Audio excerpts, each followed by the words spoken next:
SLBC tunnel ప్రమాద ఘటనలో మరో మృతదేహం బయటపడిందని సమాచారం. కన్వేయర్ బెల్ట్కు 50 మీటర్ల దూరంలో రెస్క్యూ సిబ్బంది మృతదేహాన్ని గుర్తించారు.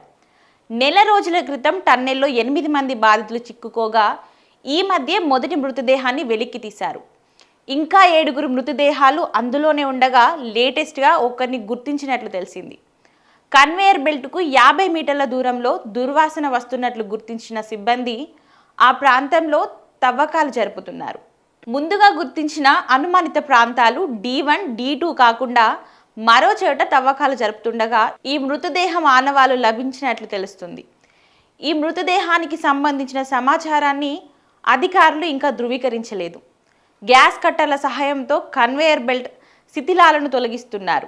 ఎస్ఎల్బీసీ టన్నెల్ ప్రమాదం జరిగి ఇప్పటికే నెల రోజులు గడిచిపోయింది. గత నెల 22న ప్రమాదం జరగగా అందులో చిక్కుకున్న 8 మంది ఆచూకీ కోసం దేశంలోనే అన్ని ప్రముఖ రెస్క్యూ టీంలను రంగంలోకి దింపారు.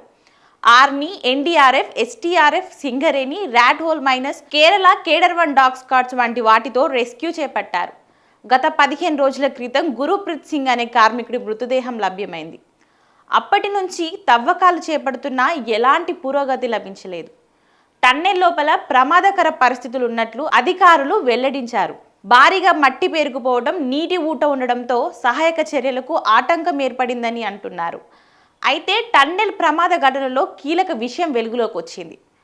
ప్రమాదం జరిగిన 7 నిమిషాల్లోనే అందులో చిక్కుకున్న 8 మంది కార్మికులు మృతి చెంది ఉంటారని అధికారులు వెల్లడించారు. కనీసం వారి మృతదేహాలైన కుటుంబ సభ్యులకు అందించాలన్న ఉద్దేశంతో తవ్వకాలు జరుపుతున్నట్లు చెప్పారు. ఇక ఎస్ఎల్బీసీ టన్నెల్ రెస్క్యూ ఆపరేషన్పై ముఖ్యమంత్రి సీఎం రేవంత్ రెడ్డి సోమవారం అధికారులు, మంత్రులతో సమీక్ష నిర్వహించారు. టన్నెల్ పైకప్పు బలహీనంగా ఉందని, అది కూలిపోయే అవకాశం కూడా ఉందని అధికారులు సీఎంకి వివరించారు. కాగా అందులో చిక్కుకున్న వారి మృతదేహాలు బయటకు తీసేందుకు ప్రత్యామ్నాయ మార్గాలు అన్వేషించాలని సీఎం అధికారులకు ఆదేశించినట్లు సమాచారం.